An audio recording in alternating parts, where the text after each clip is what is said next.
నిర్గమకాండం 6వ అధ్యాయం. నిర్గమకాండము 6వ అధ్యాయము 9వ వచనం మనం చదువుకుందాం. నిర్గమకాండము 6వ అధ్యాయం 9వ వచనం, పేజీ నెంబర్ 48, ఓల్డ్ టెస్టమెంట్ పాత నిబంధన. నిర్గమకాండం 6వ అధ్యాయం 9వ వచనం మనం చదువుకుందాం. మోషే ఇశ్రాయేలీయులతో అలాగూ చెప్పాను, అయితే వారు మనోవ్యాకులమును బట్టి కఠిన అసత్వమును బట్టి మోషే మాట వినరైరి. అందరూ ఈ మాట నాతో పలకండి.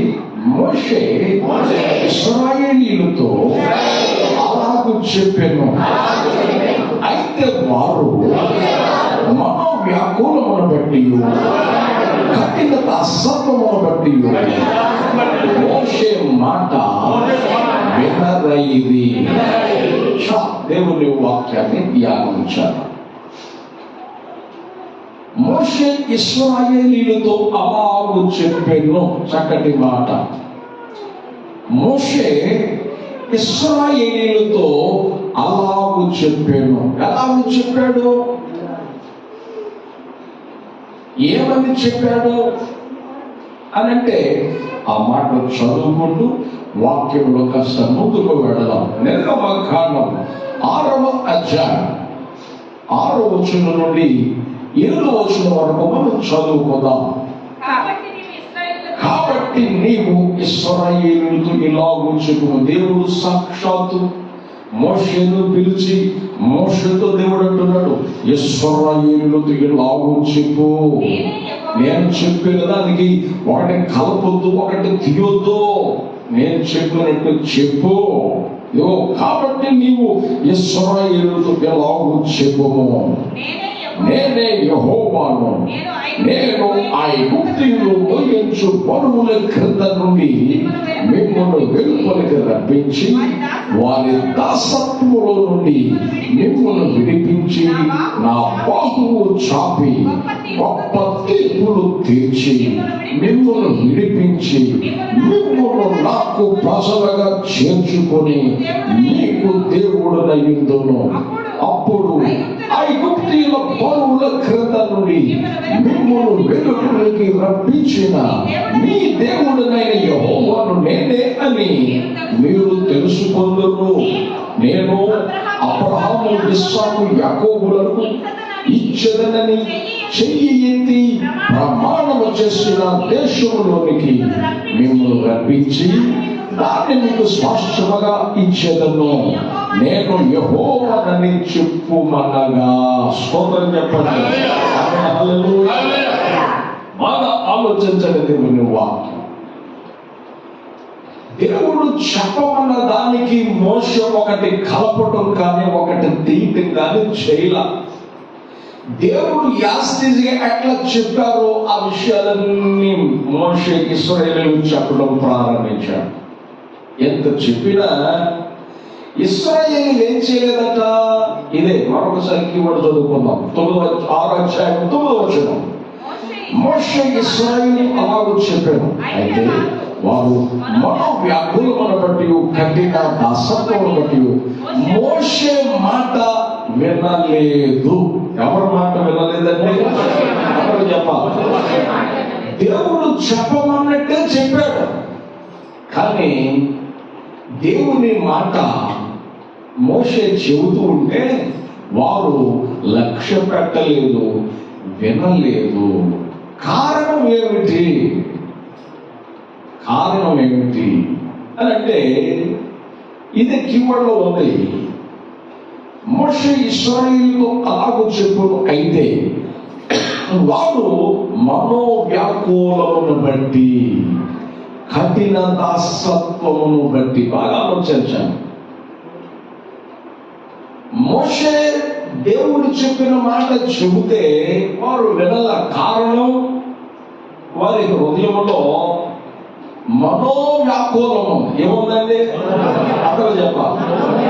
ఇంకొక మాట నేను మీకు పరిచయం చేస్తాను. పరిచయం చేయడానికి ముందు ఆ విషయాన్ని మీకు చెబుతాను. ఇశ్రాయేలీయులను దేవుడు ఐగుప్తులో నుండి కానానుకు నడిపించే టైంలో మోషేని ఎన్నుకొని మోషే ద్వారా వారిని నడిపించాలని అనుకున్నాడు. అయితే అబ్రహాము, ఇస్సాకు, యాకోబులకు దేవుడు సర్వశక్తి గల దేవుడుగా ప్రత్యక్షపరుచుకున్నాడు. కానీ మోషేకి నేను యెహోవాను అని పరిచయం చేసుకున్నాడు. ప్రజలు కూడా నేను యెహోవానని చెప్పు అని దేవుడు చెప్పడం జరిగింది. మోషే వెళ్ళాలి అని సిద్ధపడుతున్న సమయంలో మోషే అన్నాడు, ప్రభా నేను వెళతాను.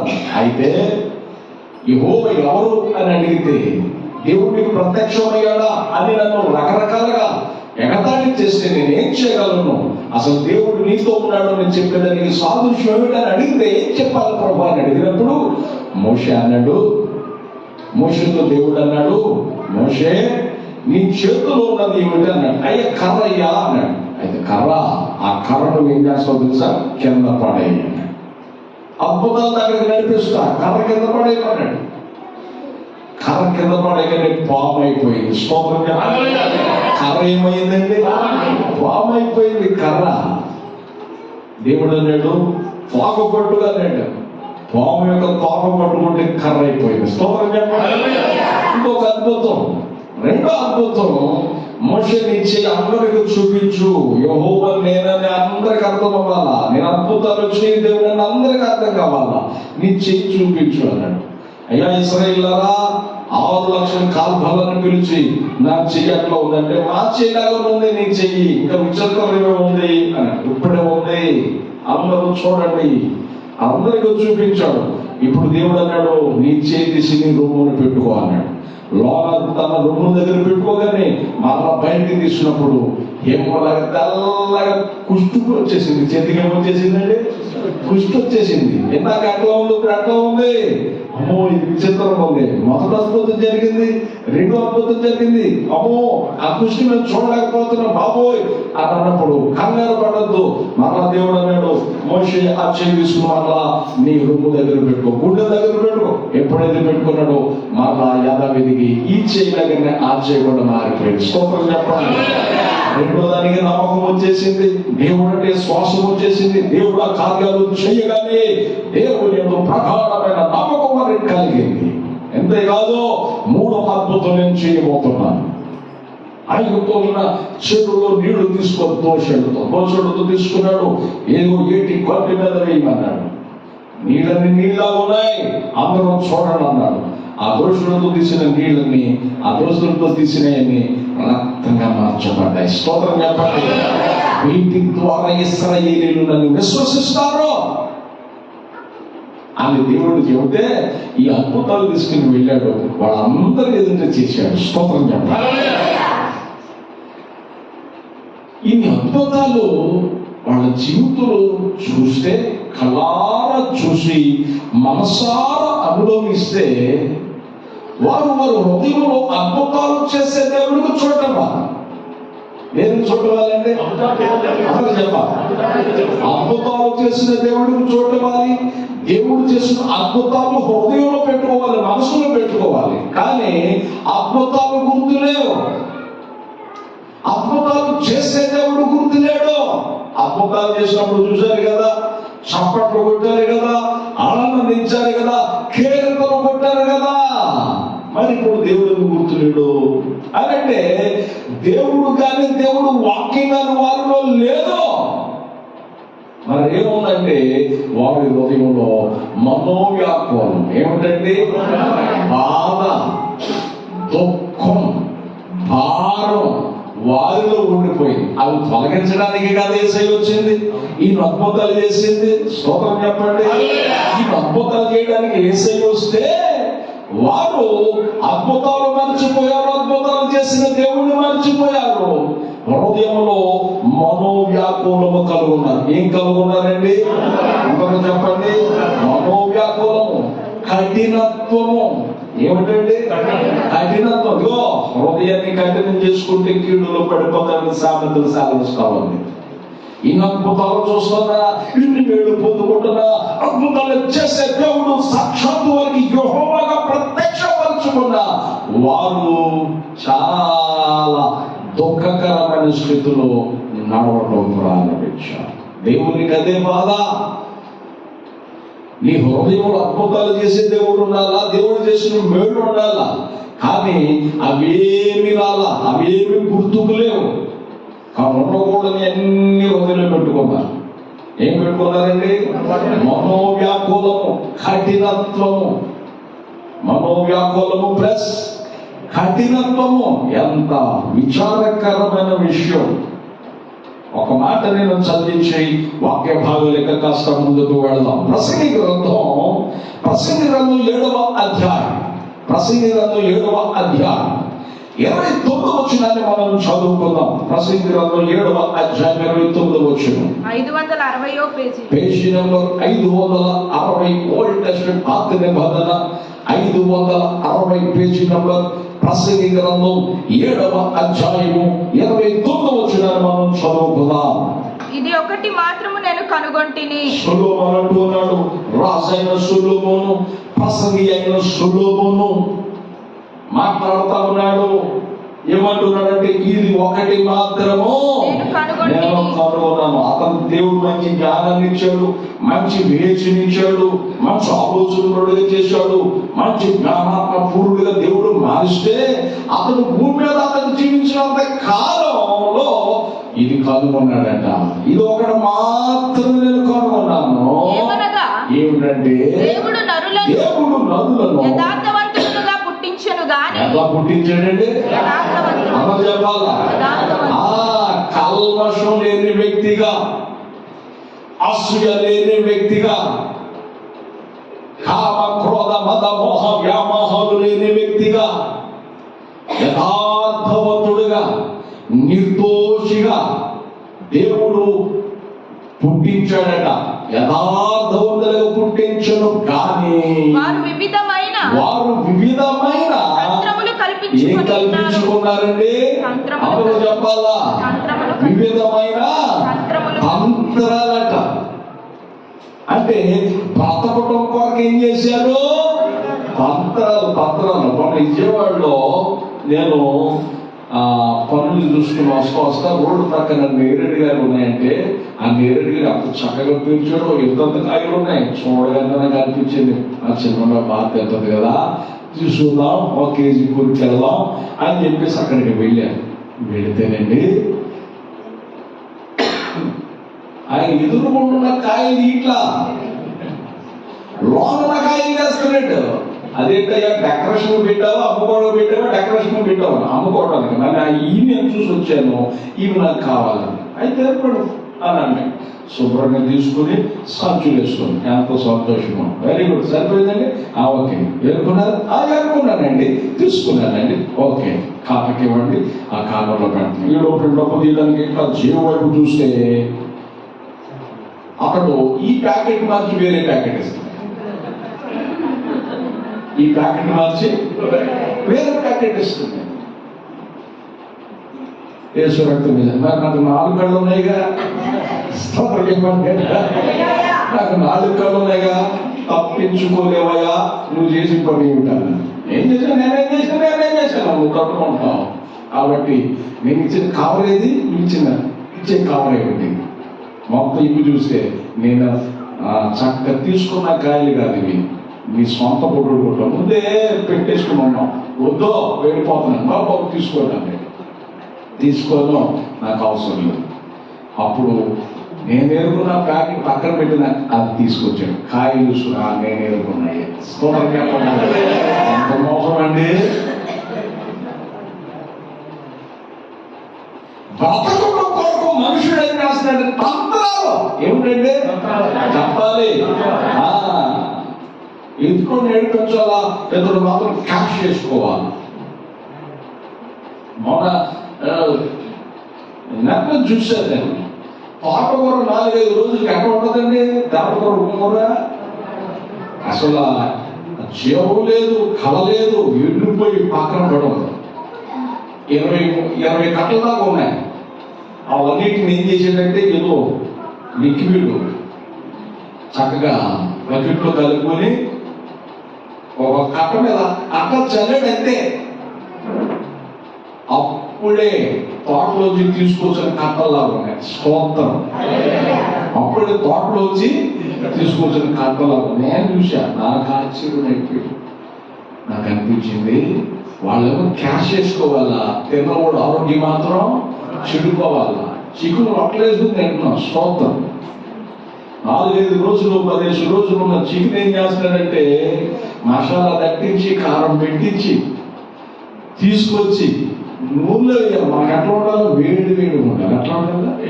వాసన వస్తుందా? నూనె పెడితే మసాలా పెట్టి కారం పెట్టి చక్కగా నూనెలో పెట్టి వేయించి చూసుకొని మీ కాళ్ళ ముందే జాయింట్లు రొట్టెలు వేసుకుంటా తింటాం. తర్వాత అరుగుదల లేదు, ఏమలేదు చెప్పాలి. తర్వాత ఫుడ్ పాయిజన్ అయిపోయింది. మాస్టర్ డాక్టర్ దగ్గరికి వెళ్తే ఏమైపోయింది అన్నాడు. ఇంట్లో చేసుకున్నాం మా మందరం. చెప్పండి, మనం బయటకు పోతే విశ్వాసారమే. జాగ్రత్త. తోటకూర దగ్గర నుంచి చికెన్ దగ్గర నుంచి విచారకరమైన విషయాలు దేవుడు. కారణం మనుషుని దేవుడు యథార్థవంతుడు కానీ స్వచ్ఛమైన వాడిగానే దేవుడు పుట్టించాడట. కానీ బ్రతకడం కొరకు మనుషుడు ఏం చేశాడంటే అంతరాలు, ఏమిటంటే అంతరాలు, యుక్తి, మోసం మనుషుడు ఉపయోగిస్తున్నాడు. విచారకరమైన విషయం కదా, ఎంత బాధాకరమైన విషయం. బ్రతకడం కొరకు తంత్రాలు కల్పించుకుంటున్నాడు. దేవుని బిడ్డలారా, మీరు ఆలోచించండి. దేవుడు వాక్యం సెలవిస్తూ ఉంది. మనుషుల దేవుడు యథార్థవంతుడుగా పుట్టించాడు. తంత్రాలు కల్పించుకోవడం ద్వారా మనుషుని జీవితం అధోగతి పాలైపోతుంది, కష్టాల పాలైపోతున్నాయి. అద్భుతాలు చేసిన దేవుడు వారిలో లేడు. అద్భుతాలు వారిలో లేవు. కానీ వారిలో ఉన్న ఏంటో తెలుసా? మనోవ్యాకులం. కారణం ఏమిటి? కఠినత్వం. కారణం ఏమిటి అని అంటే అంతరాలు. దేవుడు చెప్పినట్టు నడవటం మానేశాడు. అక్కడ వాక్యం మన దినాన్ని మనం విన్నాం. ఆయన మీతో చెప్పున్నది చేయుడి. స్తోత్రం చెప్పండి. హల్లెలూయా. అంచుల మట్టుకు ఆ 6 రద్దుబాట్లు నేలతో నింపమన్నాడు ఆయన. నింపగానే ఇప్పుడు ముడిచిపోయినాడు ఆయన. గంటల ప్రార్థన చేశాడు యేసయ్య. ఆయన మాట ద్వారా సమస్తం మారిపోదు. రంగు మారిపోయింది, రుచి మారిపోయింది, వాసన మారిపోయింది. స్తోత్రం. హల్లెలూయా. ఏం మారిపోయిందండి? రంగు మారిపోయింది, రుచి మారిపోయింది, వాసన మారిపోయింది. అద్భుతాలు చేసే దేవుడు వారిలో లేడు. దేవుడు చేసిన మేలులు వారిలో లేవు.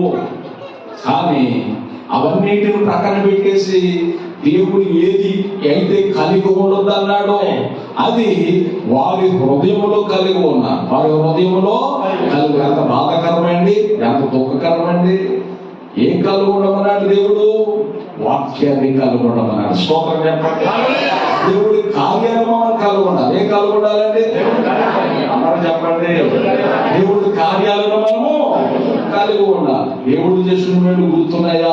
ఏదైనా మనకు కష్టం జరిగితే, ఒక దుఃఖకరమైన పరిస్థితి జరిగితే దేవుడు ఎక్కడున్నాడు, అసలు దేవుడివేనా అని ప్రశ్నించిన రోజులు లేవా? నిందించిన రోజులు లేవా? అవమానపరిచే రోజులు లేవా? ఒక ఆయన నాతో ఎవరైనా తప్పు చేసినోడు నాకు కనబడితే నా ప్రసంగం వాళ్ళ పొరలో కూడా చేస్తానయ్యా అన్నాడు. దాంతో 32-50 సంఘాలు ఉన్నాయి. నేను అన్నాను, పాస్టర్ మన ప్రసంగం అంతగా పొడి చేస్తాను, చంపేస్తాను అంటున్నారు కదా, కూర్చోలేరు అంటున్నారు కదా, దానికి ముందు ఇప్పుడే దాని గురించి ప్రార్థన చేశారా అని అడిగాను. వైర్ కట్ అయిపోయింది. స్తోత్రం చెప్పండి. ఫేస్లో ఫీజు కొట్టేసింది. ఫేస్లో ఏం కొట్టేసింది? ఫీజు కొట్టేసింది. ఆలోచన చేశాను. కాబట్టి మీరు ఎన్నడూ ఆయన గురించి ప్రార్థన చేయలేదు. కాబట్టి మీరు ఆయనని గద్దించడానికి అర్హత మీకు, ఆయన తిట్టడానికి అర్హత మీకు లేదు, ఆయన పడవడానికి అర్హత మీకు లేదు. ఎప్పుడైనా ఆయన కొరకు ప్రార్థన చేశారా? ఎప్పుడైనా కొరకు దేవుడు దర్శించాలని, దీవించాలని ప్రార్థన చేశారా అని అడిగితే చేయలేదయ్యా అన్నాడు. కాబట్టి మీకు హక్కు లేదన్న ఆలోచించుకుని అన్నాడు, ఇది కరెక్ట్ అయ్యా అని చెప్పి నా చర్య నేను మార్చుకుంటాను అన్నాడు ఆయన. స్తోత్రం. హల్లెలూయా. మీ గంటలో దూరం పెట్టుకుని ఎదుడు గంటలు నడుచుకుంటే దూరం ఉన్నదండి. అది ఎంతవరకు సబబు?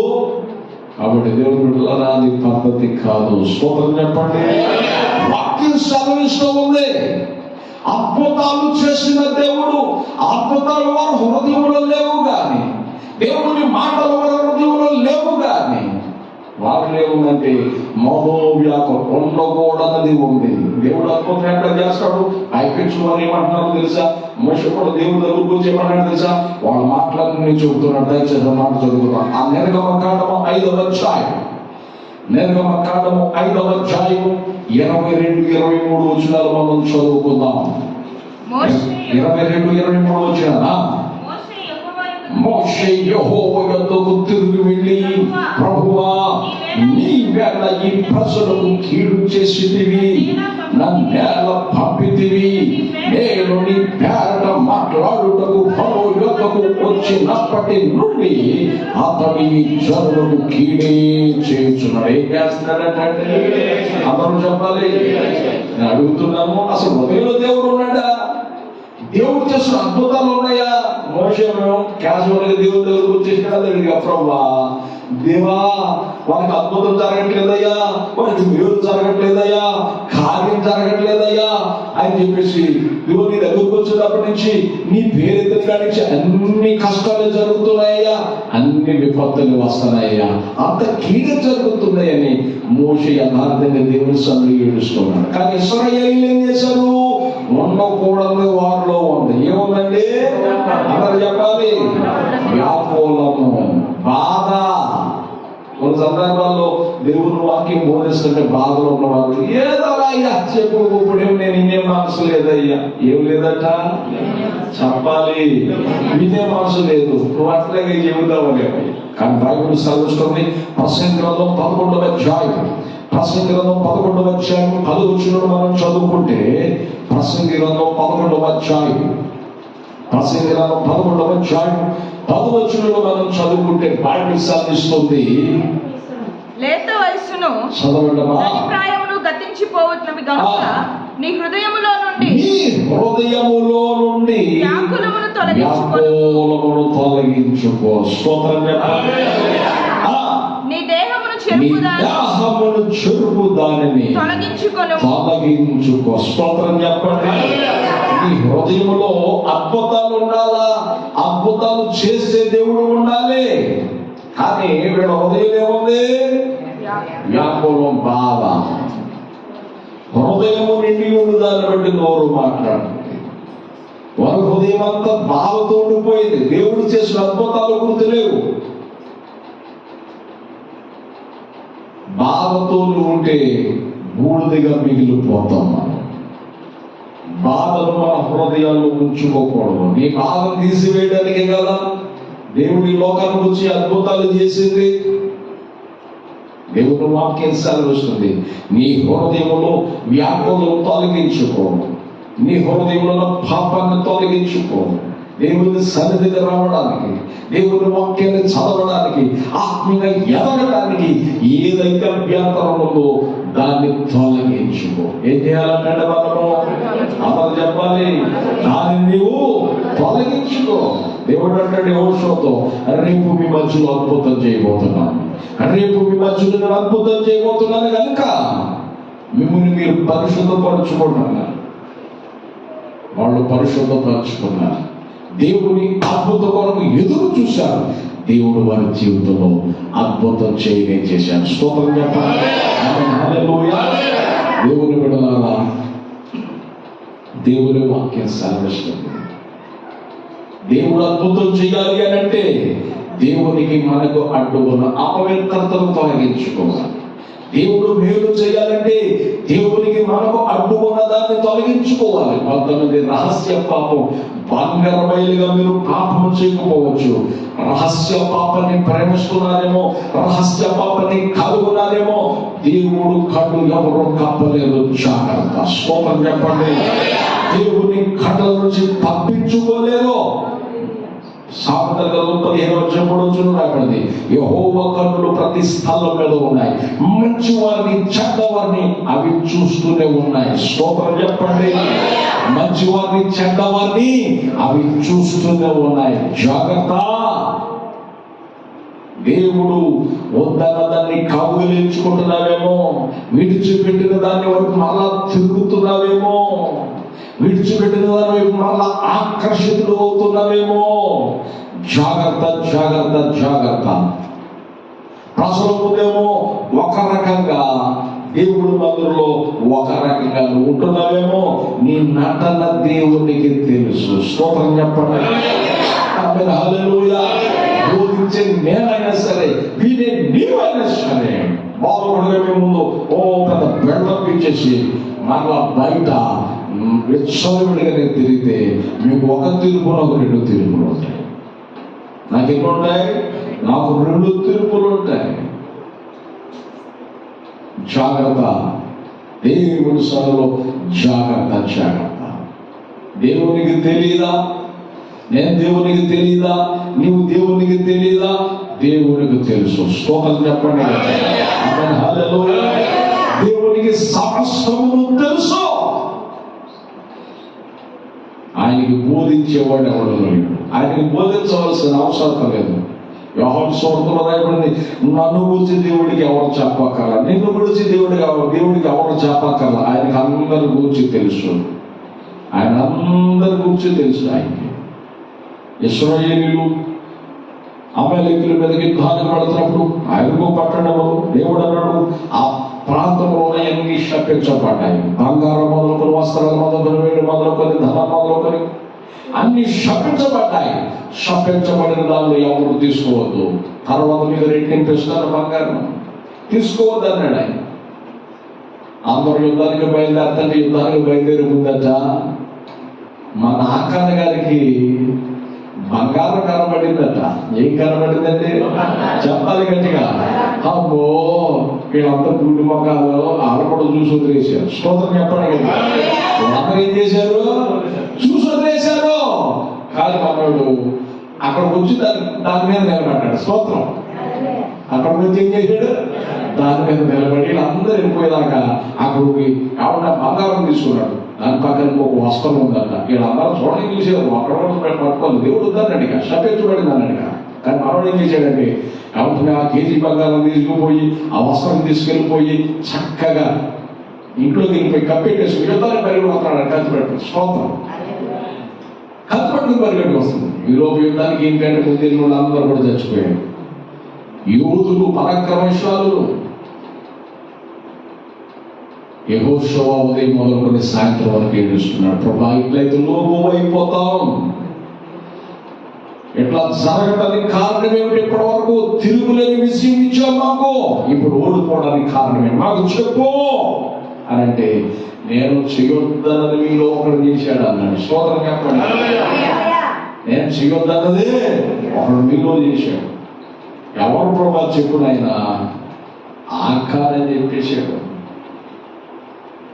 ఆకారం చెప్పగానే ఆకాను యెహోవాకు మహిమ చెల్లించును చేసింది ఏంటో చెప్పమ్మా అని అందరు అడిగారు. యెహోషువ అడిగాడు అందరి ఎదుట, అవునయ్యా నేను చేశాను. మరి ఎందుకు చేసావు? చేయొద్దని అడగా. ఆకాంత అన్నారు, రే మేము ఆ వస్త్రం చూసావరా, ఆ బంగారం చూసావరా, కానీ దేవుని మాట కట్టుబడ్డాం.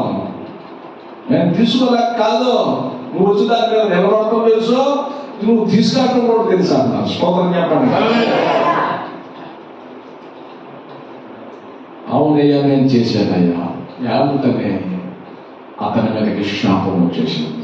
అతడు చనిపోయాడా? అతని కుటుంబం, అతని పశువులు, గాడిదలు సమస్తము శపించబడ్డాయి, నాశనం అయిపోయిందని బైబిల్లో రాయబడింది. స్తోత్రం చెప్పండి. హల్లెలూయా.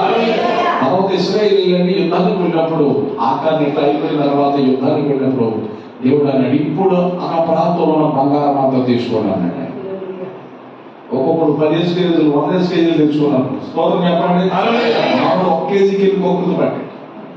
ఏం చేసాడంటే 1 కేజీకి వెళ్ళి కొక్కులు పెట్టాడు.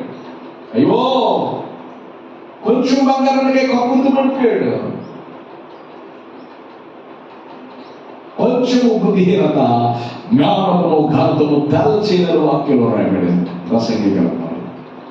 ఒకవారి తైలంలో చర్చనీయంగా కొన్ని పడితే చాలట తైలం అంతా చెడు వాసన పడుతుందని వాక్యంలో రాయబడి.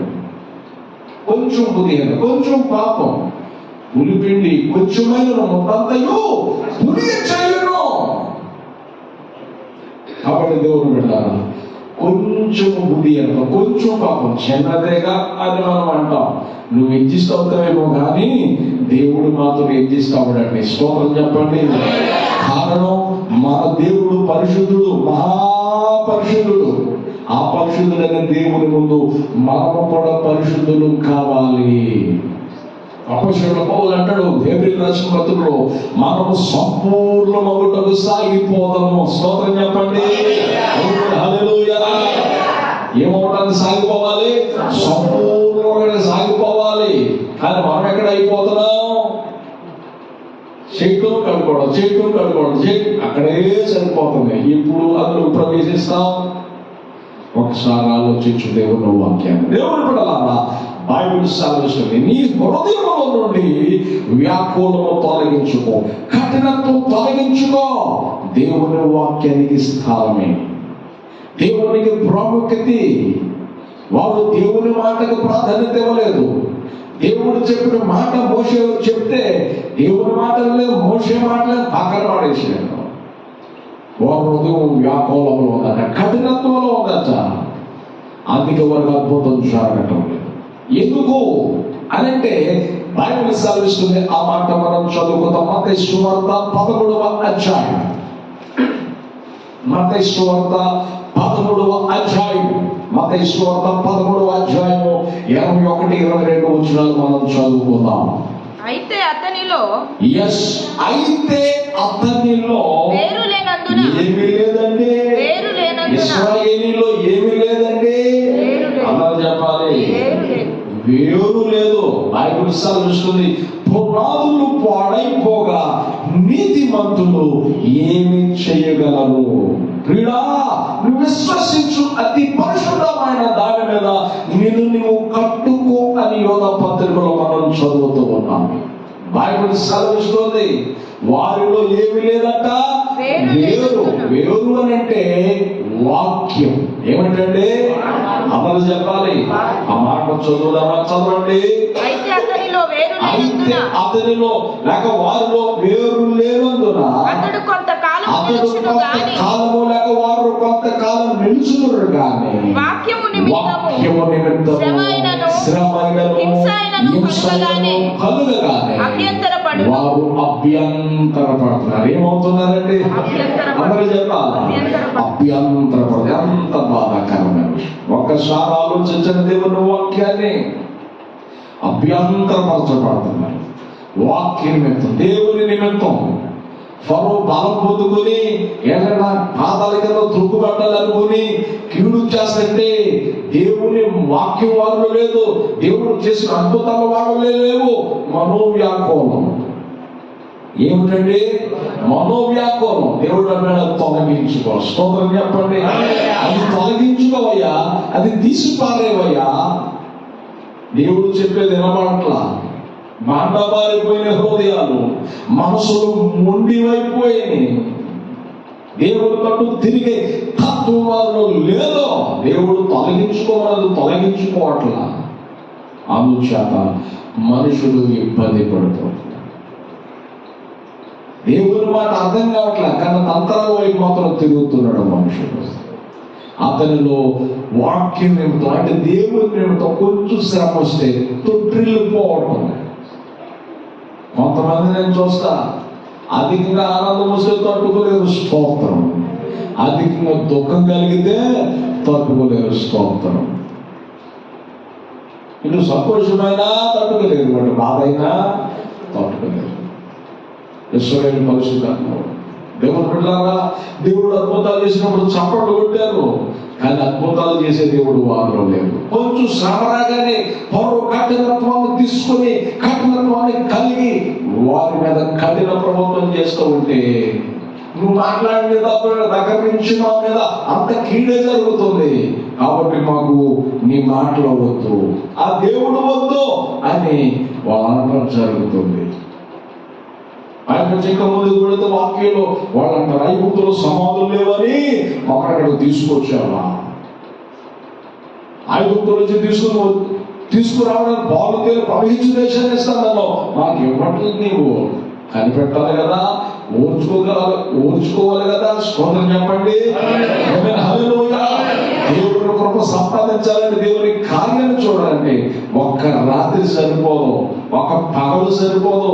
నువ్వు నమ్మకంగా కొనసాగుతూ ఉంటే ఎవరు తీయలేనిది తరగనిది దేవుడు ఇస్తాడు. స్తోత్రం చెప్పండి. ఎవరు తీయలేనిది తరగనిది దేవుడు ఇస్తాడు. ఎన్నడూ కొరత అనేది మనకు లేని స్థితిని దేవుడు ఇస్తాడు. దేవుని వాక్యం సెలవిస్తుంది. జాగ్రత్తగా మీరు ఆలోచించాలి. వాక్యం ఎంతో శ్రమ వచ్చిందట. వారు ఆ శ్రమలో వ్యాకులను కలుగున్నారు, దేవుడిని కలిగలేరు. ఎంత బాధాకరం. యోగేమంటాడు? యెహోవా ఇచ్చెను, యెహోవా తీసుకు. ఎంత మంచి ప్రార్థన అండి, ఎంత మంచి ప్రార్థన. యోగా అంటాడు చాప గర్భంలో ఉండి, చాప కడుపులో ఉండి ప్రార్థన చేస్తున్నాడు. పాతాళపు గర్భంలో నేనున్నాను, దేవాల మనవి ఆలకించిన దేవుడిగా మొర్ర పెడుతున్నాడు. శ్రమలో నేను చిక్కుకుపోయాను. చాప వాసన ఎంత వాసన అండి, నీచు వాసన. కానీ బ్రతికిన చేప గర్భంలో కడుపులో ఉన్నాడు ఆయన. ఎంత నీచు వాసన అండి. దేవుడు మాట ఇంటే అది వదులుకునేవాడు కాదు కదా. స్తోత్రం చెప్పండి గట్టిగా. దేవుడి మాట వింటే అది ఎదుర్కొనేవాడు కాదు కదా. అది చేత ఇప్పుడు తప్పు చేయకపోతున్నాడు యోహానా. స్తోత్రం చెప్పండి. మనం ఏ చేప కడుపులో వేస్తాడు యేసు ప్రభువు, మనం ఏ చేప కడుపులో పడేస్తాడు దేవుడు. ఇక గుర్తు వచ్చేసింది మనోడికి. అందుచేత ఇక తప్పు చేయకూడదు అనుకున్నాడు, సరి చేసుకున్నాడు, దేవునికి నమ్మకంగా మారిపోయాడు. స్తోత్రం చెప్పండి. దేవుడు కాదా బైబిల్లో మనం చదువుతున్న మాట మీరు ఆలోచన. నీ హృదయం నుంచి వ్యాకులం తొలగించుకో. వాక్యం నిమిత్తం, దేవుని నిమిత్తం శ్రమలు వచ్చిన, కష్టాలు వచ్చిన తొలగిపోవద్దు. దేవుని కొరకు నిలబడు. శ్రమ వచ్చినప్పుడు దేవుడు చేసిన అద్భుతాలు తలుచుకోవాలి, దేవుడు చేసిన మేలు తలంచుకోవాలి, తలపోసుకోవాలి. శ్రమ వచ్చిందని శ్రమ వచ్చిన టైంలో దాన్ని బట్టి నువ్వు మాట్లాడవద్దు. ఆనాడు ఎట్లా జరిగింది, ఈనాడు ఎట్లా జరిగింది, పర్వాలేదు, దేవుడు చూసుకుంటాడు అని మనం మాట్లాడాలి. అబ్రహాముతో దేవుడు అన్నాడు, ఇగో నీ కొడుకు నాకు బలిగా అనిపించయ్యా అని అంటే అబ్రహాముకి విశ్వాసం తెలియడు. యెహోవాయే చూచుకోను. స్తోత్రం చెప్పండి. హల్లెలూయా. ఆ విశ్వాసం ఉండాలా, ఆ నమ్మకం ఉండాలా.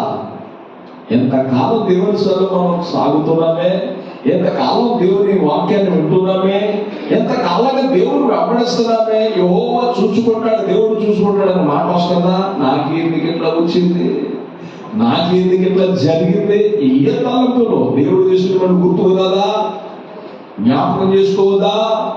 అదేమనంటే మళ్ళా సంతోషం ఉన్నప్పుడు మేలు చేయక నీవు ఉండలేవయ్యా, ఆరాధించక నేను ఉండలేదయ్యా. స్తోత్రం చెప్పండి కదా. మన బాధ వచ్చినప్పుడు, కష్టం వచ్చినప్పుడు ఆ పాట ఉందా? ఆ పాట పాడట్లా. దేవుని వాక్యం వినిపిస్తుంటే ఇప్పుడు కాదా ఉన్నాయా, మేము బాధల్లో ఉన్నామే. రాముడు అడిగాక ఏదిగా నువ్వు ప్రార్థనగా రావట్లేదంటే నా బాధ నీకేం తెలిసాయి అన్నాడు. స్తోత్రం. హల్లెలూయా.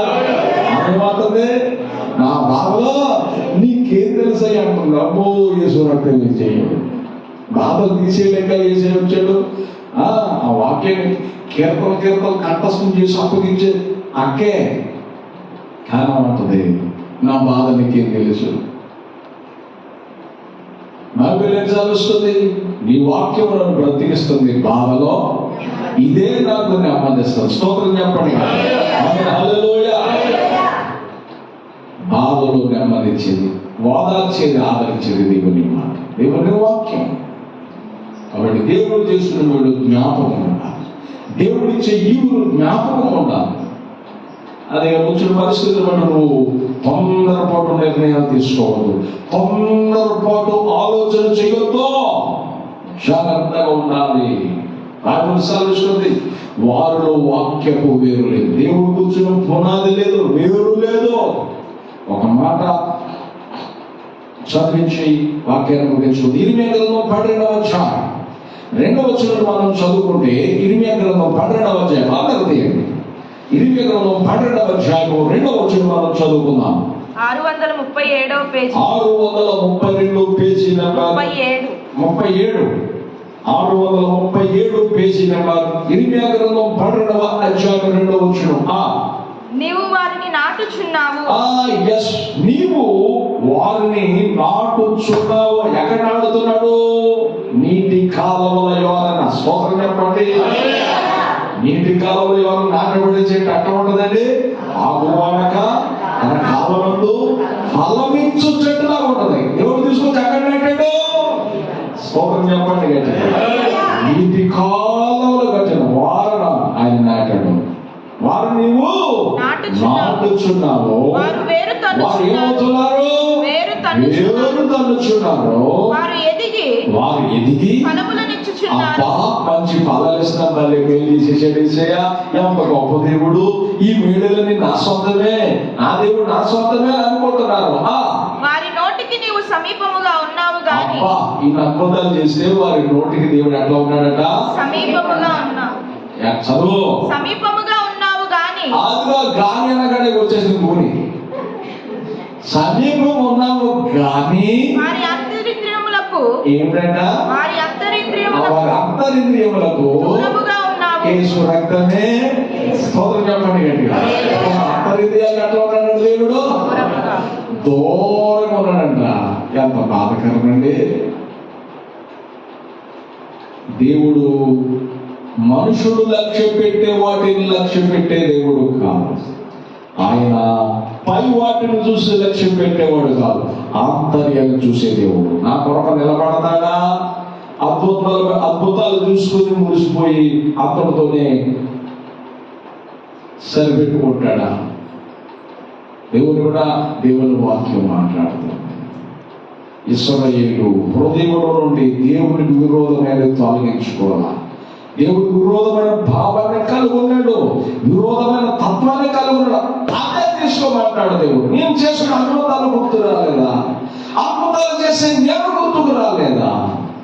ఇవన్నీ హృదయంలో ఉంచుకోను. అందుకే నీకు మేలు జరగట్లేదేమో, అందుకే నీకు కార్యం జరగట్లేదేమో, అందుకే నీకు స్వస్థత రావట్లేదేమో. ఒక్కసారి మనం పరిశీలన చేసుకున్నాం. తల వంచని ప్రార్థన చేద్దాం.